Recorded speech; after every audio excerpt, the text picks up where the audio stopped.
బంగారం, బ్యాంకులు, ఇతర ప్రైవేటు సంస్థల్లో ఉన్న విడిపించి కొనబడును. కొమ్మూరి గోల్డ్, ఆంధ్ర మరియు తెలంగాణ. అందరికీ నమస్కారం. నేను మీ ఆయుర్వేద డాక్టర్ చిట్టుపట్ల మధుసూదన శర్మని. మనం ఈ వీడియోలో వెయిట్ లాస్ అయ్యేందుకు చక్కటి అనుభూత వైద్యం అనేటువంటి ఆసక్తిదాయకమైనటువంటి అంశాన్ని గురించి తెలుసుకోబోతున్నాం. ఈ రోజుల్లో ఒక భారతదేశంలోనే కాకుండా ప్రపంచవ్యాప్తంగా అత్యంత వేధించేటువంటి సర్వసాధారణమైనటువంటి అనారోగ్య సమస్య బరువు, అధిక బరువు. ఈ వెయిట్ లాస్ అయ్యేందుకు గత కొన్ని వీడియోల్లో కూడా అనేక రకాలైనటువంటి చక్కటి మీకై మీరు తయారు చేసుకోదగ్గ సులువైనటువంటి ఆహార వైద్య విధానాలు, గృహ చిట్కాలు ఇలాంటివి తెలియజేయడం జరిగింది. ఈ వీడియోలో మరొక ఫార్ములాని ఈ వెయిట్ లాస్ అయ్యేందుకు మనం తెలుసుకోబోతున్నాం. ఈ యొక్క ఔషధ తయారీకి కావాల్సినటువంటి పదార్థాలు రెండు. మొట్టమొదటిది త్రిఫల చూర్ణం. బాగా నిదానంగా రాసుకోండి. మొట్టమొదటిది త్రిఫల చూర్ణం. ఈ త్రిఫల చూర్ణం మనకి మార్కెట్లో దొరుకుతుంది. ప్రామాణిక కంపెనీ వాళ్ళు తయారు చేసేటువంటి ఈ యొక్క త్రిఫల చూర్ణాన్ని మనం విచారించి తెచ్చుకొని ఆ యొక్క త్రిఫల చూర్ణాన్ని ఒక 100 గ్రాములు తీసుకోవాలి. అట్లే తిప్పతీగ చూర్ణం. తిప్పతీగ చూర్ణం, దీన్నే గుడూచి చూర్ణం, అమృత చూర్ణం అనేటువంటి పేర్లతో సంస్కృతంలో పిలుస్తూ ఉంటారనమాట. తెలుగులో తిప్పతీగ. ఇది కూడా మనకు మార్కెట్లో దొరుకుతుంది. తిప్పతీగ చూర్ణం అనేది తెలుగులో పేరు, గుడూచి చూర్ణం లేదా అమృత చూర్ణం అనేది సంస్కృతం పేరు. కాబట్టి మనం ఆ యొక్క ఔషధాన్ని తెచ్చుకోవాలి.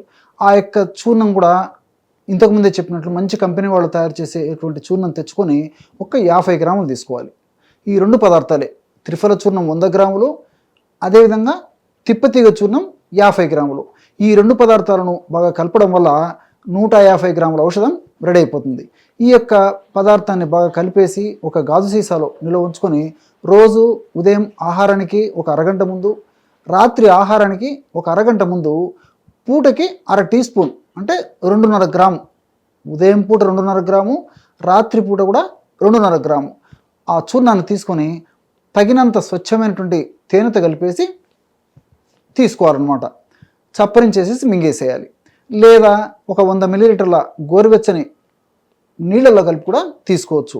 మీకు ఎలా వీలైతే అలా తీసుకోవడం వల్ల చాలా అద్భుతమైనటువంటి ఫలితాలు ఆ యొక్క వెయిట్ ఉన్నటువంటి వాళ్ళలో కలుగుతాయి అన్నమాట. అంటే ఈ యొక్క ఔషధం యొక్క గుణం ఏంటంటే శరీర భాగంలో ఎక్కడ అధికంగా సంచితమైనటువంటి కొవ్వు ఉన్నప్పటికీ, అంటే కొవ్వు కణాల్లో కొవ్వు ఉన్నప్పటికీ ఆ కొవ్వునంతటిని క్రమక్రమంగా కరిగించి వేసేసి నార్మల్ స్థితికి తీసుకొని రాగలిగినటువంటి సత్తా ఉన్నటువంటి దివ్యమైనటువంటి ఔషధ గుణాలు ఈ యొక్క ఔషధాల యొక్క సొంతం.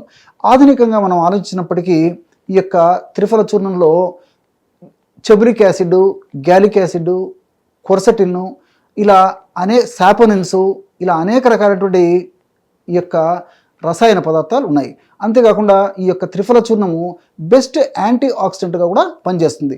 వీటన్నిటికి తోడు బెస్ట్ యాంటీ ఇన్ఫ్లమేటరీ ఏజెంట్ కూడా పనిచేస్తుంది. ఎప్పుడైతే శరీరంలో కొవ్వు కణాల్లో కొవ్వు అధికంగా సంచితమైందో కొన్నాళ్లకు ఆ కొవ్వు వల్ల ఇన్ఫ్లమేషన్ ప్రక్రియ మొదలవుతుంటుంది. ఈ ఇన్ఫ్లమేషన్ ప్రక్రియ వల్లనే లైపాక్సినేజ్ అనేటువంటి ఎంజైమ్లు ఉత్పత్తి కావడము, అదేవిధంగా ఇతర హానికారకమైనటువంటి పదార్థాలు, రసాయన పదార్థాలు కూడా ఉత్పత్తి అయ్యి వివిధ రకాలైనటువంటి అనారోగ్యాలు కూడా ఆ యొక్క కొవ్వు కణాల నుంచి ఉత్పత్తి అయ్యేటువంటి ఇన్ఫ్లమేషన్ వల్ల ఉత్పత్తి అయ్యేటువంటి ఆ యొక్క హానికారకమైనటువంటి రసాయన పదార్థాలు కూడా కారణంగా ఉంటాయన్నమాట. మరి యాంటీ ఇన్ఫ్లమేటరీ ఏజెంట్గా పనిచేస్తుంది కాబట్టి మరి ఆ యొక్క హానికారకమైనటువంటి పదార్థాల యొక్క ఉత్పత్తిని తగ్గించడమే కాకుండా హానికారక పదార్థాల యొక్క శక్తిని కూడా నిర్వీర్యం చేసి మనల్ని సదా కాపాడుతుంటుంది. అంతేకాకుండా ఇందులో ఇంతకుముందు చెప్పినట్టు ఇది బెస్ట్ యాంటీ ఆక్సిడెంట్ త్రిఫల చూర్ణం. ఈ యాంటీ ఆక్సిడెంట్ అంటే శరీర కణాలని అనారోగ్య సమస్యల నుంచి రక్షించి ఆరోగ్యవంతంగా ఉంచేందుకు ఉపయోగపడేటువంటి ఆహారం కానీ ఇతర ఔషధాలు కానీ ఏదైనా యాంటీ ఆక్సిడెంట్గా పిలుస్తూ ఉంటారనమాట. అంతేకాకుండా ఈ యాంటీ ఆక్సిడెంట్ ఉన్నటువంటి ఆ యొక్క పదార్థాలు కానీ ఔషధాలు కానీ ఆహారాలు కానీ ఇవి ఏం చేస్తాయంటే ఇమ్యూనిటీని పెంచుతాయి. అదేవిధంగా ఇన్ఫెక్షన్ బారిన పడకుండా చేస్తాయి, ఆ త్వరగా ఇన్ఫెక్షన్ నుంచి కాపాడేందుకు కూడా ఉపయోగపడతాయి. ఇలా అనేక రకాలుగా ఈ యాంటీ ఆక్సిడెంట్స్ అనేటువంటి మనకి ఉపయోగపడతాయి. వీటన్నిటితోడు ఈ త్రిఫలాలో ఉన్నటువంటి నేను చెప్పినటువంటి ఈ యొక్క రసాయన పదార్థాలన్నీ కూడా మన దేహంలో కణాల్లో ఉన్నటువంటి మైటోకాండ్రియా యొక్క యాక్టివిటీని పెంచుతాయి. అంతేకాకుండా మైటోకాండ్రియాను కూడా పెంచుతాయి అన్నమాట.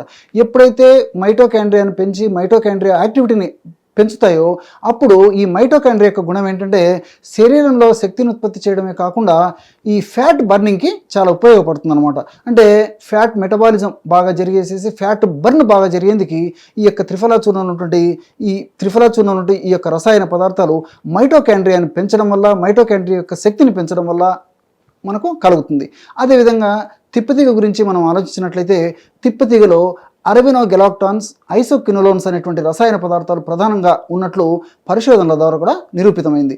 మరి అరబినోగెలాక్టాన్స్ అనేటువంటి యొక్క కెమికల్స్ యొక్క గుణం ఏంటంటే ఇవి కూడా బెస్ట్ యాంటీ ఇన్ఫ్లమేటరీ ఏజెంట్గా పనిచేస్తాయి. అంటే శరీరంలో వాపు ప్రక్రియ అనేది ఇంతకుముందు చెప్పాను కదా, కొవ్వు కణాల్లో వాపు ప్రక్రియ జరుగుతూ ఉంటుంది, ఇన్ఫ్లమేషన్ ప్రాసెస్ జరుగుతుందని చెప్పేసి అప్పుడు సర్వసాధారణంగా ఇంటర్లికిన్స్, TNF ఆల్ఫా ఇలాంటి సైటోకైన్స్ ఇలాంటి అనేక రకాలైన రసాయన పదార్థాలు ఉత్పత్తి అవుతాయి. ఇవన్నీ కూడా హానికారకంగా పరిణమించి వివిధ రకాలైన అనారోగ్యాలకు గురి చేస్తాయి. మరి వీటన్నిటి యొక్క ఉత్పత్తిని తగ్గించడమే కాకుండా వీటి యొక్క శక్తిని తగ్గించేందుకు కూడా ఈ యొక్క అరబినోగెలాక్టాన్స్ అనేటువంటి ఈ యొక్క పదార్థాలు మనకు ఈ యొక్క తిప్పతీగలో ఉన్నాయి కాబట్టి ఉపయోగపడతాయి. అంతేకాకుండా ఇందులో ఐసోక్వినోలోన్స్ అనేటువంటి రసాయన పదార్థాలు కూడా ఉన్నాయని చెప్పుకున్నాం కదా.